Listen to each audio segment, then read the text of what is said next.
In this story explained, we're taking a look at a game that completely captivated me, a title developed by a two-brother team at SFB Games. You may not know them by name, but if you remember playing Flash games around 2007, you might recognize one of their very first games, Detective Grimoire. Or perhaps you're a bit younger and recognize their Switch 1 exclusive, Snipper Clips. They have a proven track record of creating recognizable games, so when I played their newest game and started researching for this video, I only had one question. How could a game emerge from a saturated pool of a genre completely out of nowhere and achieve what I consider to be a perfect blend of old school survival horror and storytelling? Well, the answer lies in decades of passion, and that game is Crow Country. This title stands out even more from its developer's previous work. It offers a fresh twist on the genre with a unique art style that is sure to catch your eye. It's a modern horror game with a retro soul, capturing the essence of greats like Silent Hill and Resident Evil, while also having a lighthearted air of humor. The story follows 19-year-old Mara Forrest as she ventures into the now closed Crow Country amusement park to investigate the disappearance of its park's owner, Edward Crow. The more she searches, the more mysteries unravel, so show me your ticket and prepare to be a guest of Crow Country.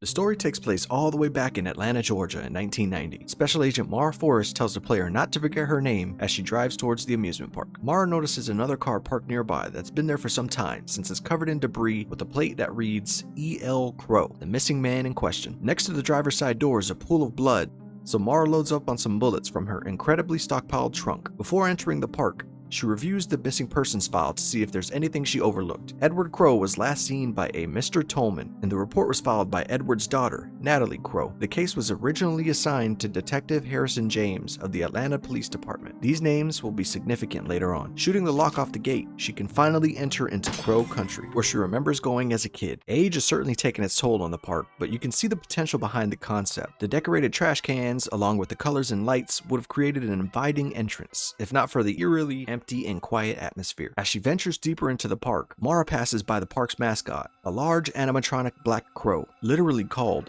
Mr. Crow, in the center of the park. As Mara enters Fairy Tale Town, she discovers a message that appears to be written in blood, featuring the numbers 2106. Shortly after, she comes across a camera that has captured a single film photo, and the image does not look promising. She finds the paranormal photographer nearby, Arthur Mole, who says he was attacked by things while trying to gather evidence of the paranormal. She takes Arthur back to her car for safety, where he'll remain for the rest of the game. Upon returning to the spot where she found Arthur, she navigates a dark corridor and encounters what could be the things he said attacked him, twitching, grotesque creatures that groan like zombies. Her preparedness as a special agent makes taking them out easy, and upon further inspection, she comments about how the smell coming from them is awful, like that of an infected wound. Exploring further, Mara finds a strange wooden crate filled with gold ore, with a note attached showing that it's shipped to a Marvin Trumbull all the way from Pará, Brazil. She also discovers a lounge area containing a note from Tolman dated 1988, 2 years ago. The note recounts a phone call he received from Edward,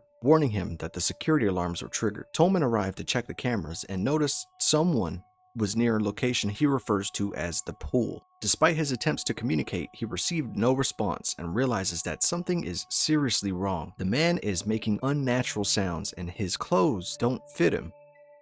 As Mara stares into the flames of a fireplace, which acts as the safe spots for this game, she says, staring into the flames, "I feel something. It's a curious mixture of hope and dread. Maybe everything will be okay, and maybe it won't."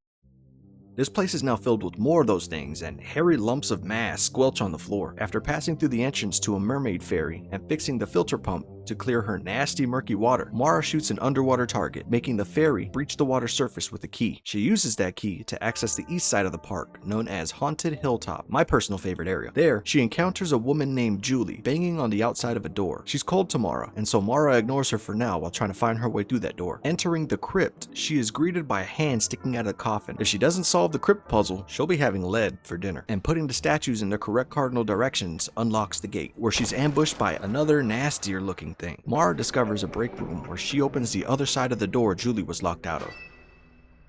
Julie then lays out documents onto a table and explains that she is the lawyer of the Marshall family. The history of them being that while celebrating their daughter Elaine Marshall's 15th birthday, she was separated from her parents and wandered into the haunted hilltop area, where she was seen again half an hour later, visibly shaken and injured. When questioned about what happened, the only words she let out were that there was a man in a cage. Elaine was sent to the hospital, with doctors unable to identify the bacteria that was causing her infection, but they do conclude that she was more likely attacked by an animal rather than a person. Her lawyer sent a court summons to Edward Crowe, but he hasn't shown up for any hearings, so Julie plans to deliver the summons in person. Mara continues to search for Edward in the western part of the park, named Ocean Kingdom. Inside is also an arcade where Marvin Trumbull, the man who was supposed to receive the gold ore, is waiting. He says that he and Mr. Crow are business partners and that he just returned from an overseas visit, probably Brazil, and calls Tolman root excavation expert, to which Mara seems confused. What does that mean?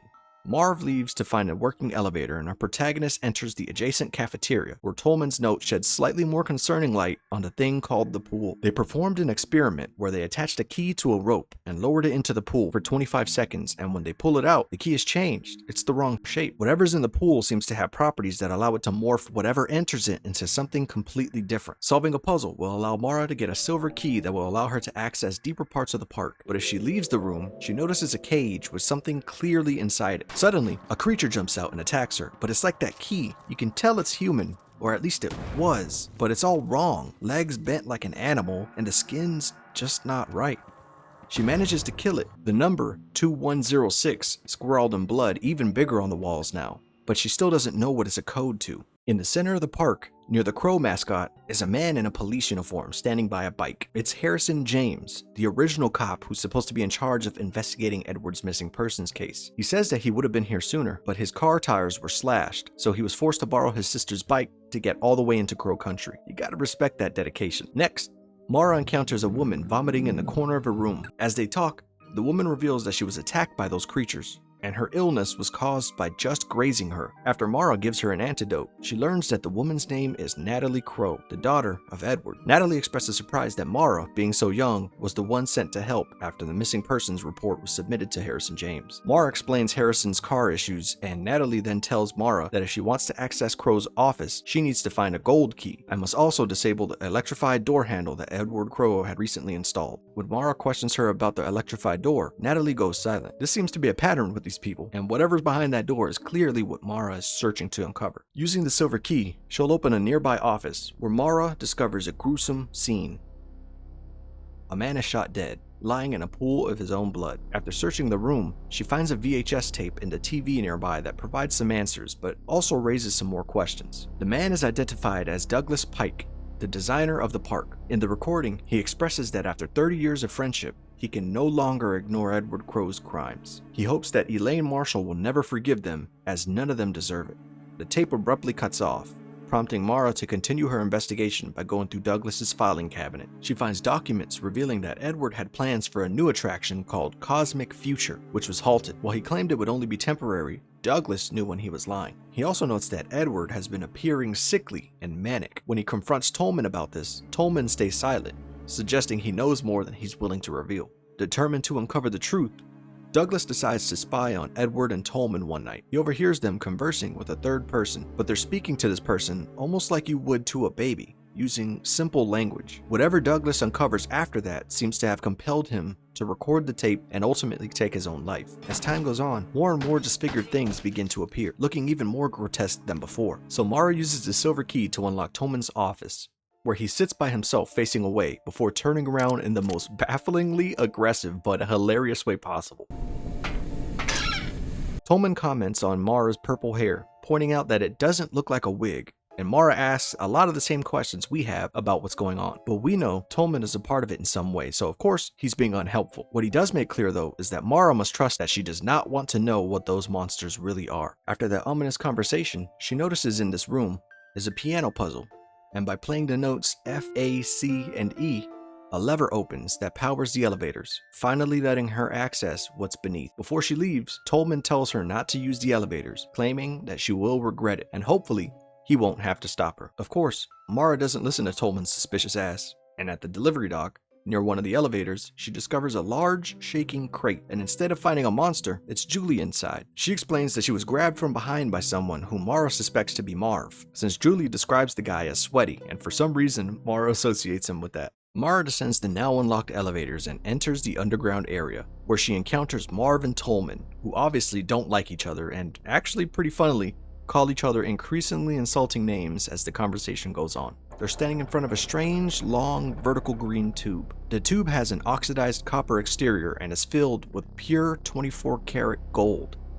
Marv mentions that he has not found Mr. Crow yet, while Tolman explains to Mara that Marv is hiding from the Brazilian authorities after their secret operation went wrong. What operation? Well, turns out Marv and Mr. Crow were selling the gold extracted from these green tubes, which they refer to as roots. The issue is that the gold from these tubes is 24-karat gold, way too pure and in excessive quantities. That's the type of thing that would have national protections, since gold is a limited resource, and someone new coming out of nowhere with massive amounts would obviously raise tons of flags. They were investigated and found to have sent gold to Brazil, pretending to discover it in an abandoned gold mine, until mineral tests revealed that it did not originate from Brazil. In a last-ditch effort to stave off the authorities, they started packing the gold full of Brazilian sediment before sending it off. It of course didn't work, but conveniently enough, Crow managed to keep his names off all the paperwork related to the failed operation, leaving Marv in serious trouble. As a result, Marv's assets have been seized, and he's facing court proceedings. So of course, Marv wants Edward to face justice for what he feels was a setup. And as Mara slips away to wrap her head around all that, she finds Harrison hiding nearby. He mentions seeing Natalie acting strangely and appearing ill, just like Mara saw before. If Mara grabs some acid from this area, she can take it to the theater, pour it into a tank, shoot off the head of the tree fairy, and melt away the remaining resin to discover the coveted gold key. It unlocks the rest of the park for better or worse, since the park has now grown darker and more traps and enemies lurk around every corner. She then heads back to Ocean Kingdom and asks for Julie's help to operate the Seven Seas boat ride so that Mara can solve a puzzle and retrieve a very important battery. Upon returning to Julie, Mara discovers that she's missing and only a trail of blood remains, leading to an open vent grate. And just that quick, it looks like Julie might have met her end. With no time to worry about Julie, Mara approaches the previously electrified door to Mr. Crow's office. She gains insight into the beings through a slideshow projection Mr. Crow kindly left out for her. It turns out that he, more than anyone else, knows all about the monsters and their origins, and he's been studying them extensively. When they first arrived at the pool, Mr. Crow had already excavated about 50% of the roots that were present. As more roots were harvested for their gold, the things who arrived became increasingly degraded over time, and by the time everything was 80% harvested, they had started to emerge as piles of melted flesh, just completely unrecognizable. Opening a nearby secret room hidden behind a golden statue of Edward's late wife, a journal can be found detailing events that transpired when Edward was just 10 years old. One night, while camping with his father in an area that was then known as Condor Country, they discovered something unusual, a wriggling green metal rod that appeared to move as if it were alive. His father decided to cut one open, revealing the gold inside. After finding another one a couple hundred feet away and then two more after, he wasted no time in purchasing the surrounding acres of land and renamed the area to Crow Country. Edward later decided to reuse this name for the park. In that same room, Mara can see what they saw. We know it's a root, but its true purpose is still unknown, and we've definitely never seen it move like this before. Natalie stands in the room appreciating the statue of her mother as she pleads with Mara not to kill Edward, pointing out that she noticed the gun Mara's carried the entire time. Mara clarifies that she only wants to speak with him, so the only thing left to do is to find a place for the battery she's been holding on to. So she returns to the surface and begins searching around. Just as before, Mr. Crow, the mascot, not the man, is waiting for her. When she interacts with its controls, well, would you look at that? A perfect battery-shaped slot. The crow then takes off, revealing a secret elevator behind it. Mara descends and, unfortunately, discovers the body of Harrison James. Initially, it's believed he was killed by the guests, but upon closer inspection, it's clear he was shot. Mara regrets that she couldn't prevent him from going to the park. Shortly after this, she encounters Tolman, who seems to be waiting for her. Upon learning about Harrison's death, Tolman initially blames the guests. However, when Mara mentions that he was shot, the culprit emerges from behind. It's Marv. With his gun pointed at both Tolman and Mara, he explains that he's come to the park to eliminate anyone who knows about the operation, including Edward himself. As he speaks, The vent next to him rattles, and before he has a chance to react, he's knocked off the platform to his death by none other than Julie. She explained how she survived, saying that some guests grabbed her and pulled her into the vent, shaking her around while making crying noises. Tolman cuts her off and makes an eye-opening statement. The guests are angry, but they've never wanted to kill. They want to communicate. Meanwhile, Mara continues her exploration alone. After one real-time minute of descending the ladder that we all probably sang Snake Eater to, at the very bottom, a lot of small details can be noticed. The only elevator out has been cut off, probably to stop the guests from using it to get to the surface. The note, scrawled with illegible writing, was used when Tolman and Crow tried to communicate with the guest. Lumps of mass lay all over the floor, with an unused hazmat suit that belongs to Crow. There's also a shower for Mara to wash off all the unpleasantness she experienced today. While washing her hair, Mara's purple dye washes out, revealing her natural brown hair. Speaking into the pool access door's intercom, Mr. Crow addresses her by her real name, Elaine, as in Elaine Marshall, the young girl who was injured at Crow Country Park 2 years ago. But she was 15 at the time of that accident. That means that she's only been 17 this entire time. This raises a lot of questions like where the hell did she get a gun from, and why she would even go through all of this in the first place. So after Crow instructs Elaine to pick up some green vials, she finally has that face-to-face conversation with Edward Crow. In this blindingly saturated green room, she finally lays eyes on Edward. He sits before the pool, tattered and barely recognizable. He's gone from this to this in his obsession with the pool and whatever it does. He refers to Elaine as infected, but expresses relief that she's returned. Elaine then finally lets him know why she's gone through all of this trouble to talk to him. She's dying. The infection that she's got has no cure,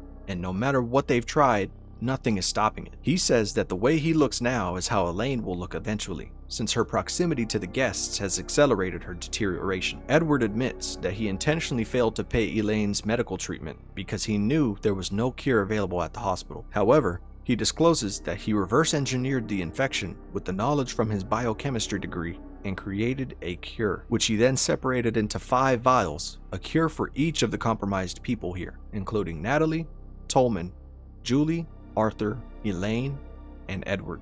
Well, maybe not the last one, since Edward is firm that he will not be taking the cure.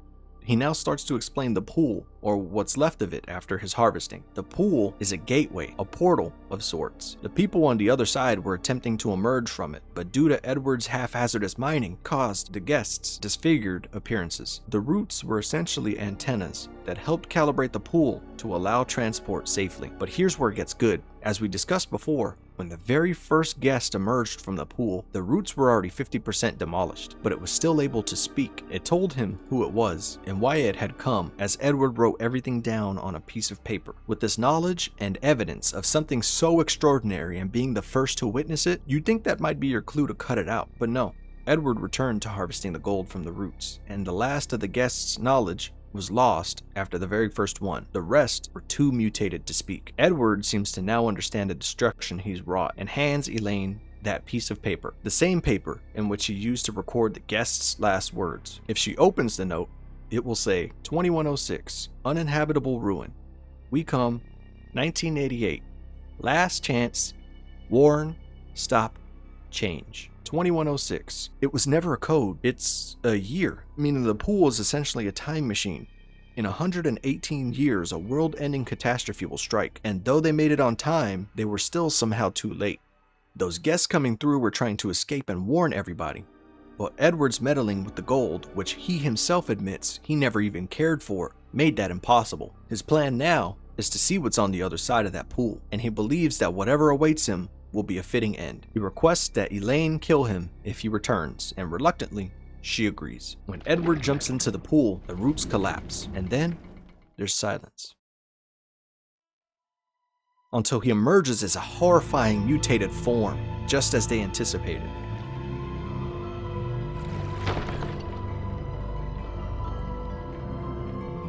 Elaine ultimately defeats him thanks to her trusty golden gun, delivering a well-deserved death to that despicable Edward Crow. As he now swims in a pool of his own blood, he can somehow still speak. Staring up at her, his last words are, "Elaine."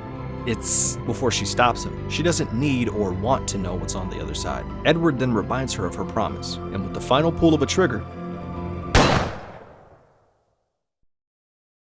Edward Crow is no more.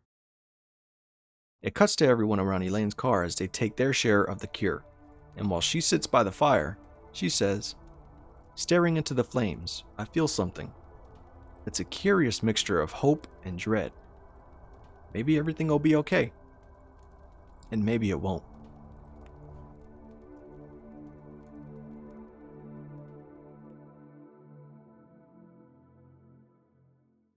And that concludes this story explained. I'll always have a fondness for this game and indie horror games in general due to the uniqueness that they bring to an industry that can sometimes feel formulaic. I played through the entire game in one sitting since it wasn't too long, but it offers a unique premise and a fresh twist on the zombie story while expanding on it over a couple of hours, and sometimes that's all you really need. I really appreciate the fact that throughout the game, there are little hints as to what's going on with the pool. Like in Tolman's office, you can check a radio that says that the sound is distorted because the antenna is cut off, or the fact that as the game progresses, the guests who can't speak resort to writing 2106 everywhere in desperation. But my favorite hint is the beginning of the game. Those years are counting down.